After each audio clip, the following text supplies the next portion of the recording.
Okay, third attempt.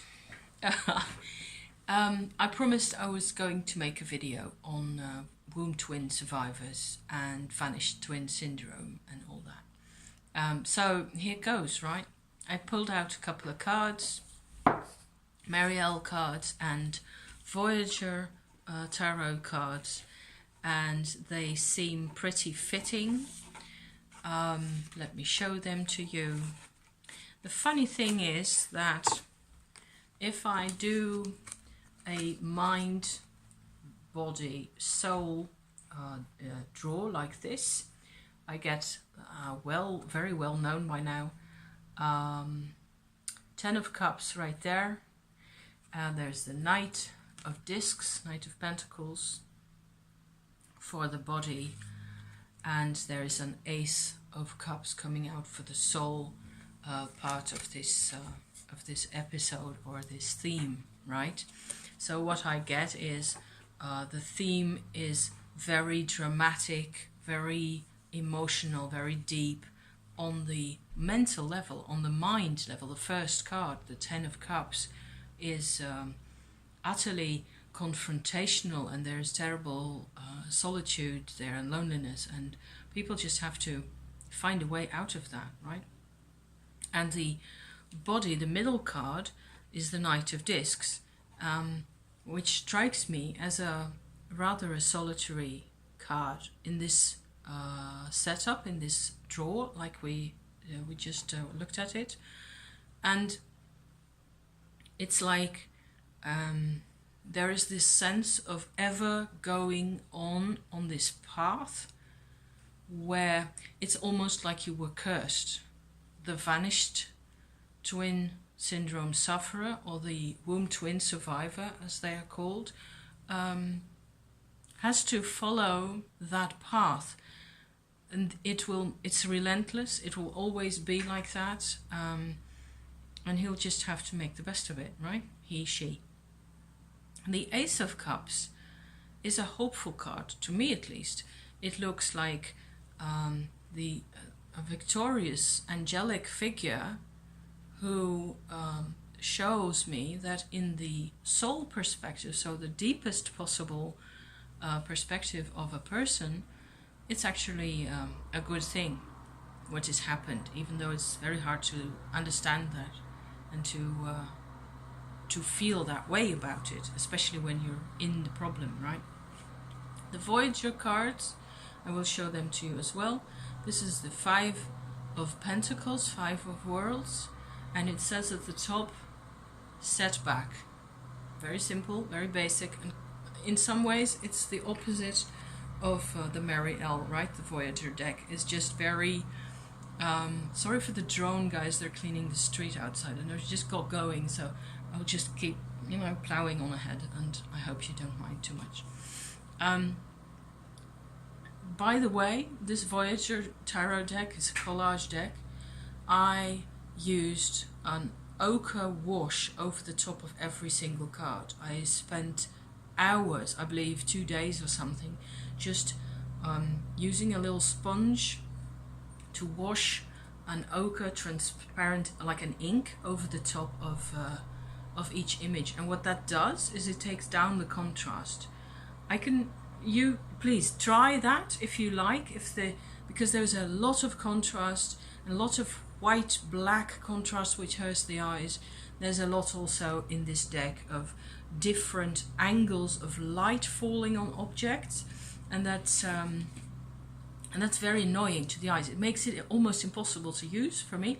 And now that I have done this, I find it's a very pleasant deck to work with. It's got its own personality, and it brings to this subject at this moment a sense of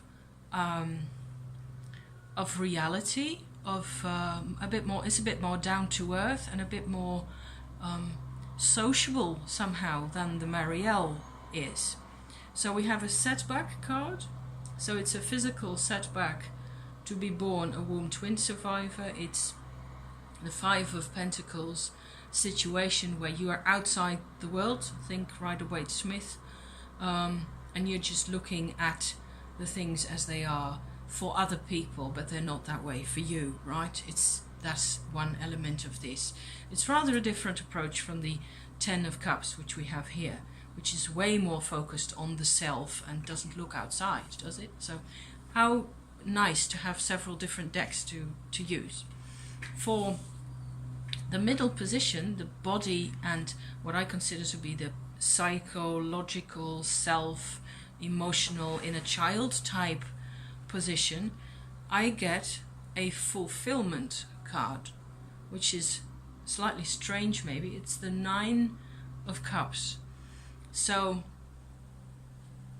to me, what does it say? It seems a very happy card. It has all sorts of glasses of wine and juice and flowers and roses and all sorts of lilies and stuff like that. And there's a sense of emotional richness. So maybe there isn't just loneliness. Maybe because you have been alone so much, you have become aware of other things in life. Maybe that's the whole point. Maybe that's what I think. That's why I'm doing this video also, and I'll be coming back to this theme now and again, because it has to do with soul loss, and that's something I'm interested in. Soul loss is when there is pain and trauma and people suffer like there is a piece of themselves missing, and they have to, reintegrate that piece somehow or other. So, but before that can happen, there's a long path to walk, and you still have to figure it all out, how it will work for you, and so on and so forth. So, still, I think that the life, once the issues are sort of maybe not dealt with, but looked at, and your perspective, your own unique personal, emotional perspective on things has been allowed a voice, it has been allowed to speak, it has been allowed to come to fruition in a certain way for you, especially if you can help others, especially if you can, create a new way of life that also appeals to other people, maybe, where things are not, played down, considered irrelevant, as is still very much the case. So that's one of the things I can get very upset about. I think there is wealth to be explored, and we need to, it's part of being a sovereign human being, right? You just have to make the life as best we can, right there. So the Voyager deck actually shows me an Ace of Cups also for the last, third and final position of the mind, body, soul spread. So here they are, both of them, and I find that rather striking that they turn up the same card for that position, because the Ace of Cups obviously has something to tell us about this, right? It's to do, I think it's to do with the soul, with being the best possible vessel for your soul. And if that means going through hell and walking all the paths of life there are in order to find that which is missing, or to find that which enables you to come to full power, then that is the way it has to be. So there you go. I think this is rather a nice set of cards like this to engage on this in this adventure here, because that's one other way of looking at it, right? A vanished twin. Let me say, a vanished twin is a child, a baby, or an infant, or a fetus even, rather, that disappears in the womb, and that may be really quickly, really shortly after conception, and it still has an effect, because there is a person there and the person is suddenly gone. And it seems as many as 1 in 10 people is a womb twin survivor. I tried earlier to look up some more numbers for you, so I could put it down in the description bar for you to have a look at some statistics or some such thing. But you know, statistics are terrible. They always show you by definition that what you are not looking for. And so it was a bit hopeless, and I got sidetracked and I got into reading all sorts of things about people wanting twins or not wanting them, and triplets and what have you. So it appears that it's also possible for people to be a womb twin survivor where there were triplets. So there's 2 that are gone. And each scenario, each type of story has a different feel to it, different experience, and most of this is all very deeply buried, right? Because quite often, especially when you're a bit older, like my husband, who is a womb twin survivor, he's 58 now. So in his time, there weren't any x-rays made of pregnant women's wombs. So we had no way of thinking how it could apply to him or any of this. It is only because we found lists of traits that psychological traits that are common to womb twin survivors, that we finally found out this is what you are. This is what really happened to you. This explains everything. That was an amazing moment for me at first, because I was the one who ran into this. And then afterwards, I passed the website on to him. I said, please have a look at this, because I think you might you might qualify. And it took him like 10 minutes or so, and he went like, oh my goodness. Because the main character traits that you can feel in the daily life of a womb twin survivor are the sense of all-pervading loneliness, a sense of sadness that persists whether there's a happy occasion or not. There's like an immobility in the emotional, the life is there, the emotional life is there, but it's like, even if it's not completely frozen, it's like nothing really ever matters because of the sadness that hasn't been faced, up to, that hasn't been allowed out, that hasn't been expressed. And so this has several consequences. These people are really very sociable, very they love being with people. They always want to be around people. They're very you could say gregarious, maybe that's a word for that. But there is also always this but, they can engage only so far. So what you get is these people work really hard. They're always working. They're always thinking about work. It's like 24/7, unrelenting, ceaseless windmills going, 100 miles an hour, often depending, of course, a bit on the personality. And so work is really important to them, and they're always all about service, serving other people, helping people do their thing, getting their thing done. So my husband is a book accountant, I should call that, I think, not a bookkeeper. He keeps the books he does administration for taxes, that kind of thing, for small companies. And he was always, I've been with him for 20 years, that he has been engaged in that work, right? As a self-employed, independent, for himself, working for himself for a while, and also working as a salaried employee in different places, which he is again now. And in each and every situation, regardless of what type of situation he was in, he was always giving it 1,000%. And the customers always came first. And to some extent, I know that type of attitude and I value it. I think it's wonderful if you're willing to do that much work for everybody. But you mustn't auto-destruct doing that. That's a bad idea.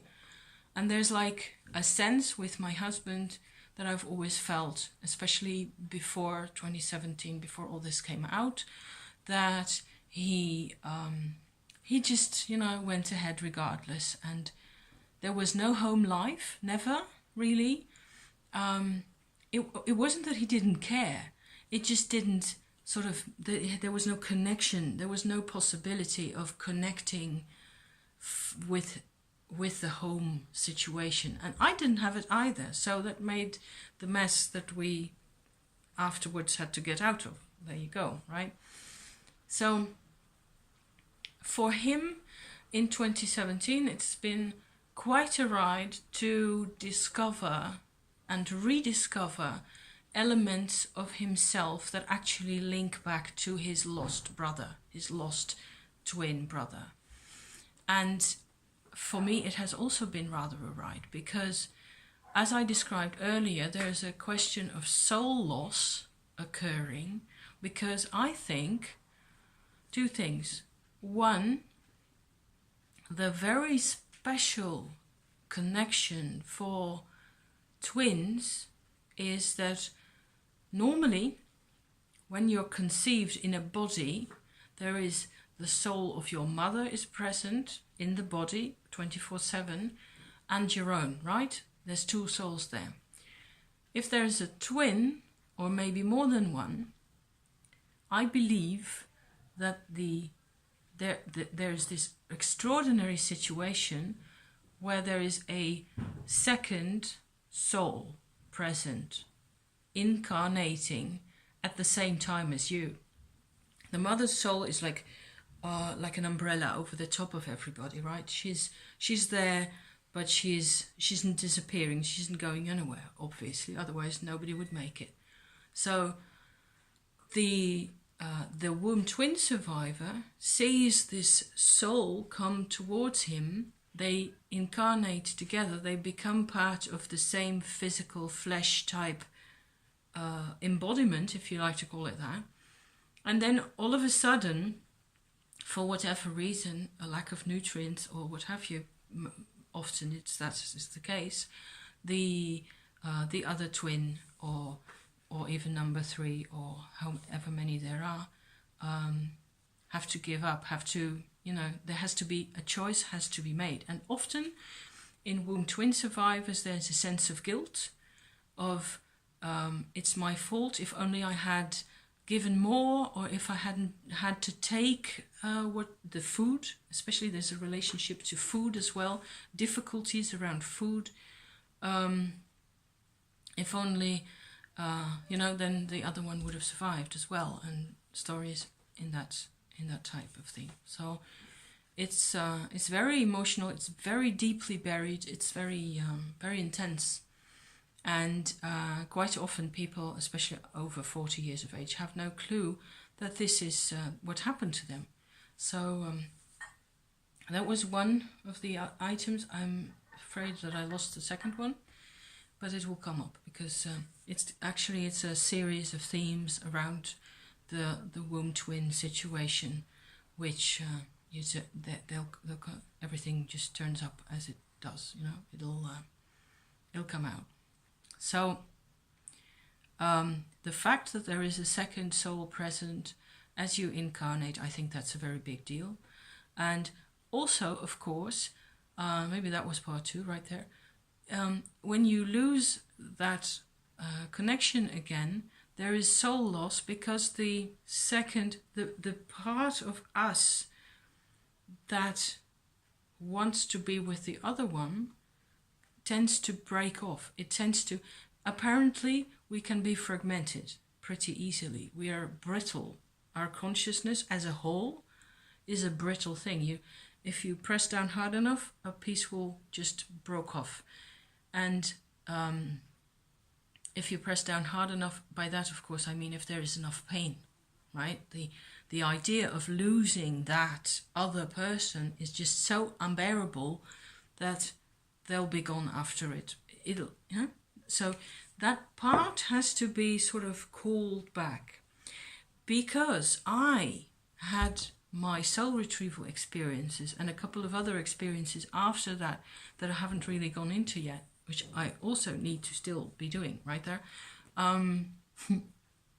I was kind of able to connect on an energetic level with my husband's lost twin brother, and I can see him. I can I cannot really feel him. I can see him as a brightness and as a human consciousness, definitely. I can see there is kinship in nature between that sort of cloud of bright gold light that I see and my husband himself. That takes some, you have to step outside of yourself in order to go to those kinds of things, to experience that and to bring it back. But doing that and seeing that, I could sort of create for my husband a sense of being back at one, a sense of unity on a spiritual level for him. Basically just as a stepping stone for him to be able to breathe, so that he could breathe from there also could realize the sense of pain he had been in, the feeling of loss that he had suffered could be worked with, it could be voiced, and he's been doing that. He has made a small altar for his lost twin brother, where it turned out we still had a really pretty sculpture that had been hidden in a box for, 25 years or something. That has, it's like a seashell with two babies in it and a little blanket over the top of them. And I found it again, so I left it in the middle of the house for him to, maybe you want to do something with this. And instantly it was like, oh yes, I want to turn this into a little altar, and he burns a candle there sometimes, and whenever he feels the need.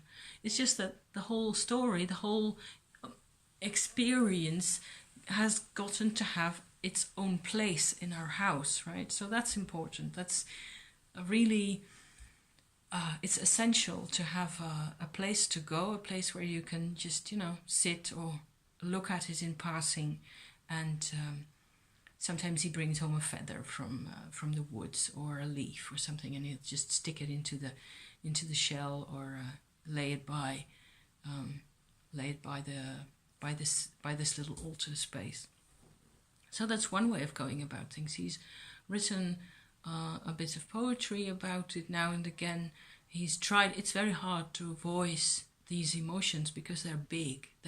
The emotions are completely overwhelming because there is no level of handling those emotions when you're like a tiny infant or a fetus even. You're not even born yet. So this, all this really goes to show that the connection goes much deeper than we tend to think between people. And it's you cannot really talk about being able to prove whether somebody actually lost the mother actually lost a child during pregnancy or what.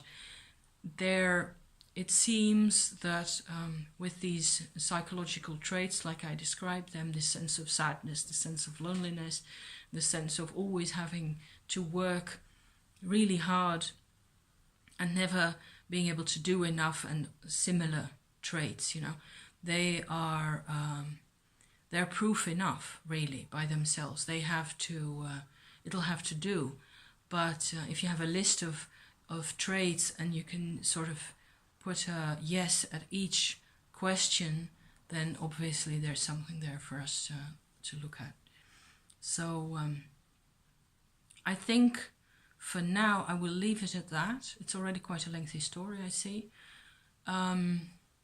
What with several possibilities of you know, working with things energetically and getting his stomach looked at and this, you know, ectopic tissue removed and all that.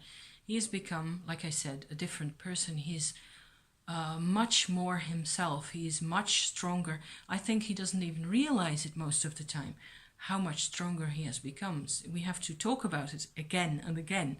And then it's like, yeah, oh my God, it's really, wow, you know, a man's brain. There you go. So, yeah.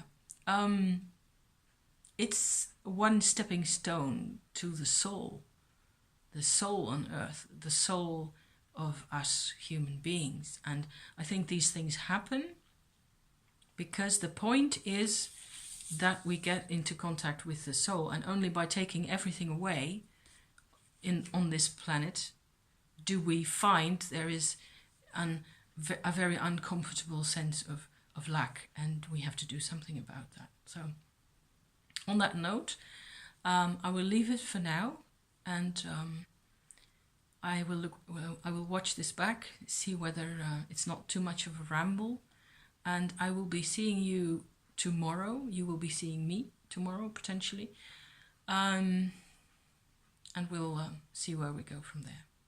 Thank you very much for watching, and I hope some of this resonates. If it resonates for you, go look it up. Vanishing twins is vanishing twin syndrome is a thing, even though people haven't really made out whether it's a diagnosis or anything. Don't be fooled. Just follow your guts, okay? Bye for now.